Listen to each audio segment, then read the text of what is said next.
जिनको हम कह रहे थे ये बड़े अच्छे चीफ जस्टिस रहे, वो तो पूरा सत्यानाश करके देश का रास्ता खोल के चले गए, खुदाई करवाओ हर जगह। इस बीच के अंतर को समझना पड़ेगा। आज सर्वोच्च न्यायालय के अंदर उच्च न्यायालयों में उस विचारधारा के लोग जज बन गए हैं। मैं तो खुलेआम बोलता हूँ, जिसे कंटेम्प्ट करना कर ले। अगर जेल जाने से डरेंगे तो फिर अपने लोगों के लिए लड़ेंगे कैसे? तो गुलाम वैसे ही गुलाम है, फिर गुलाम बन के तो कोई फायदा नहीं है, वो तो जीवो तो मरे के बराबर है। तो डेमोक्रेसी बची कहाँ है? डेमोक्रेसी को तो खत्म किया जा रहा है। क्या देश के प्रधानमंत्री, देश का मंत्रिमंडल जो बनते वक्त, यहाँ तक कि जजेस भी बनते वक्त जो शपथ लेते हैं, और शपथ लेने के बाद बनने, एक शपथ तो ये ले रहे हैं कि हम संविधान की शपथ ले रहे हैं, किसी के साथ पक्षपात नहीं करेंगे, और बनने के बाद फिर नफरती भाषण दे रहे हैं, वो इस देश को तोड़ने की बात कर रहे हैं, कह रहे हैं बटेंगे तो कटेंगे, और प्रधानमंत्री भी कह रहे हैं एक है तो सेफ है। किसके लिए कह रहे हैं भाई? क्या हमें समझ नहीं आता? अनपढ़ नहीं हम लोग? मैं देख रहा हूँ पूरे क्षेत्र के अंदर, पूरे देश के अंदर देख रहा हूँ, खासतौर पर मुस्लिम समाज में एक अलग तरह का डर, कितने लोग को मार देंगे, बाहर तो एक आदमी को नहीं भेज सकते, कोई दूसरा देश थोड़ा स्वीकार कर लेगा। और फिर तुम्हारे बाप का है क्या देश? आप PhD है, कितने काबिल हैं, आप इंटरव्यू देने जाइए यूनिवर्सिटीज के अंदर, अगर RSS से जुड़े तो आपका सिलेक्शन होगा, नहीं तो नहीं होगा, और मुस्लिम का तो बिल्कुल नहीं होगा। जो बातें हमारे अदीब साहब ने कही या मेरे भाई चंद्रशेखर जी ने कही, मुझे खुशी है कि हमारे बीच परिपक्व लीडर्स आ रहे हैं। ये देश के लिए बहुत अच्छी बात है, क्योंकि MLA MP बनना, मंत्री बनना अलग बात है, जो लोग दूसरी वजह से बनते हैं, लेकिन देश के और समाज के लिए बनने वाले, लड़ने वाले और मरने को तैयार रहने वाले लोग बहुत कम होते हैं। मैं जब दिल्ली की सरकार में कैबिनेट मिनिस्टर था तो मुझे देख के दुख होता था कि मेरे साथी विधायक जो माइनॉरिटी से थे या जो दलित थे, वो दलित और मुस्लिम मुद्दों पर भी बोलने की हिम्मत नहीं जुटा पाते थे। एक अकेले या तो अमानुल्लाह खान बोलते थे या फिर मैं बोलता था।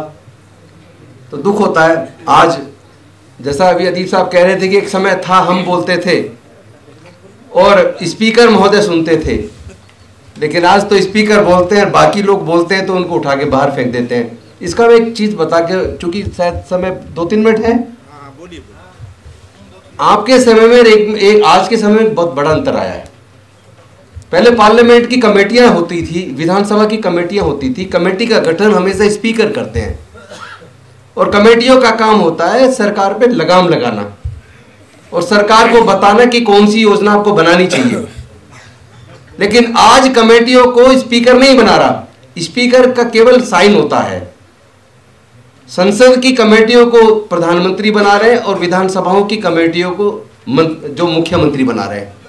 एक तो ये संविधान के खिलाफ पूरी ये तब्दीली आ चुकी है। और जो कमेटियां पहले सरकार को लगाम लगाया करती थी, आज उस कमेटी में कौन सा मुद्दा सुना जाएगा, किस मुद्दे पे चुप्पी साध ली जाएगी, इसको भी मुख्यमंत्री और प्रधानमंत्री तय कर रहे हैं। तो डेमोक्रेसी बची कहाँ है?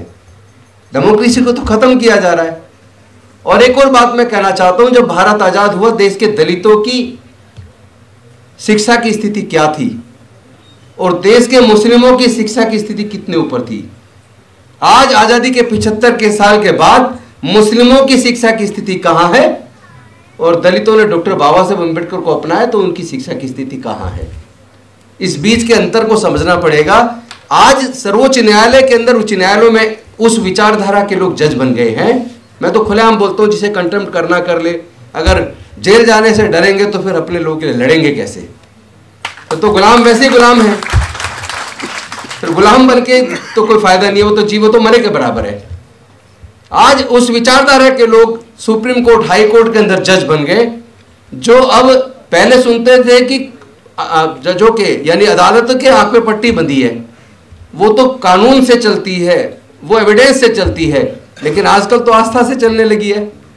जब आस्था से चलेंगे, एक तरफ सुप्रीम कोर्ट खुद कह रहा है bail is a rule, jail is an exception, लेकिन जो लोग 4-5 साल से युवा, एजुकेटेड युवा, वेल क्वालिफाइड युवा जो जेल में, उनके लिए बेल रूल नहीं है।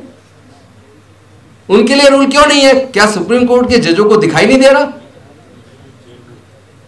जिनको हम कह रहे थे ये बड़े अच्छे चीफ जस्टिस रहे, वो तो पूरा सत्यानाश करके देश का रास्ता खोल के चले गए, खुदाई करवाओ हर जगह। मतलब कानून को कैसे यूज करना, ये तो तुम कानून के भी बाप बन गए हो।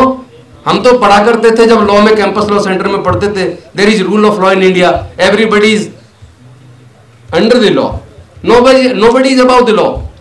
लेकिन अब क्या कानून के अंडर में है सब? क्या देश के प्रधानमंत्री, देश का मंत्रिमंडल जो बनते वक्त, यहां तक कि जजेस भी बनते वक्त जो शपथ लेते हैं, और शपथ लेने के बाद बनने, एक शपथ तो ये ले रहे हैं कि हम संविधान की शपथ ले रहे हैं, किसी के साथ पक्षपात नहीं करेंगे, और बनने के बाद फिर नफरती भाषण दे रहे हैं, वो इस देश को तोड़ने की बात कर रहे हैं, कह रहे हैं बटेंगे तो कटेंगे, और प्रधानमंत्री भी कह रहे हैं एक है तो सेफ है। किसके लिए कह रहे हैं भाई? क्या हमें समझ नहीं आता? अनपढ़ नहीं है हम लोग? तो जिस संविधान की शपथ ले रहे हो उसी के खिलाफ काम कर रहे हो। इसके खिलाफ हमें मिलकर लड़ना पड़ेगा, और मैं तो पूरे देश में जाके इस पे काम कर रहा हूं, क्योंकि एजुकेशन तो महत्वपूर्ण है, उसके बिना तो कुछ है नहीं।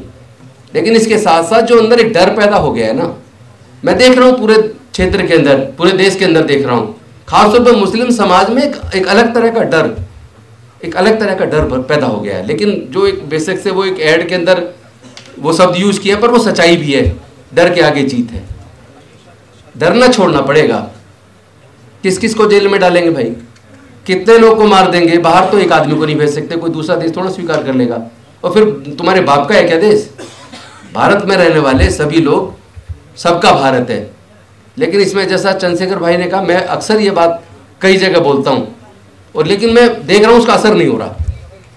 हिंदुस्तान शब्द सबसे ज्यादा मुस्लिम समाज इस्तेमाल करता है। कितना बड़ा नेता हो, कितना बड़ा प्रोफेसर हो, वो हिंदुस्तानी बोलता है। जब भारत का संविधान कहता है India that is Bharat, article 1 clear कहता है इंडिया दैट इज भारत, तो आप तो उस विचारधारा को आप ही पाल पोस रहे हो।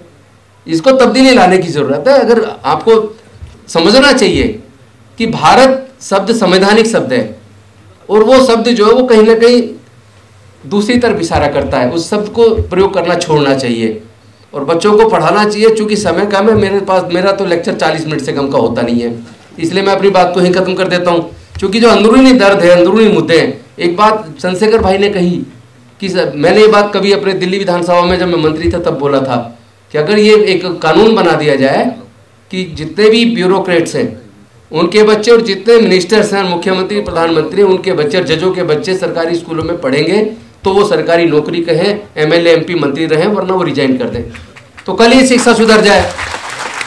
लेकिन ऐसा होगा नहीं, ऐसा कदापि नहीं होगा।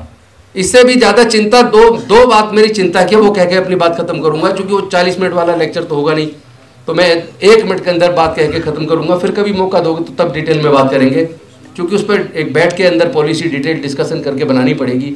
ये तो सभागार में तो फिर उस तरह की बातें, पूरी बात नहीं हो पाती। 2 बात कहूँगा, मेरी 2 चिंताएं हैं।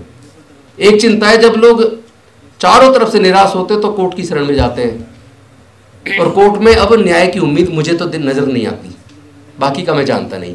क्योंकि जिस विचारधारा के लोग जुडिशरी में तेजी से बनते जा रहे हैं, और जिस तरह देश की तमाम यूनिवर्सिटीज के अंदर, जैसा मेरे पिछले साथी बोल रहे थे, आप पीएचडी हैं, कितने काबिल हैं, आप इंटरव्यू देने जाइए यूनिवर्सिटीज के अंदर, अगर आरएसएस से जुड़े तो आपका सिलेक्शन होगा, नहीं तो नहीं होगा। और मुस्लिम का तो बिल्कुल नहीं होगा।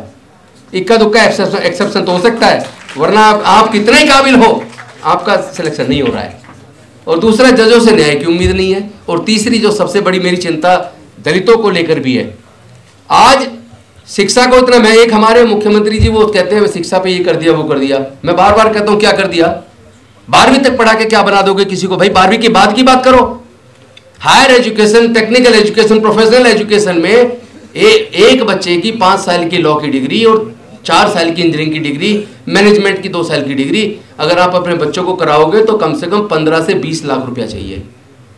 15 से 20 लाख रुपया चाहिए। मैं सरकारी इंजीनियरिंग कॉलेज की बात करूं, जैसे फॉर एग्जांपल दिल्ली सरकार का Delhi technological university, Netaji Subhash university of technology, Delhi सरकार का द्वारका के अंदर एनएलयू, नेशनल लॉ यूनिवर्सिटी, 5 साल की डिग्री करने के लिए कम से कम 20 लाख चाहिए, वरना आपका बच्चा सरकारी उस लॉ कॉलेज में लॉ नहीं कर सकता।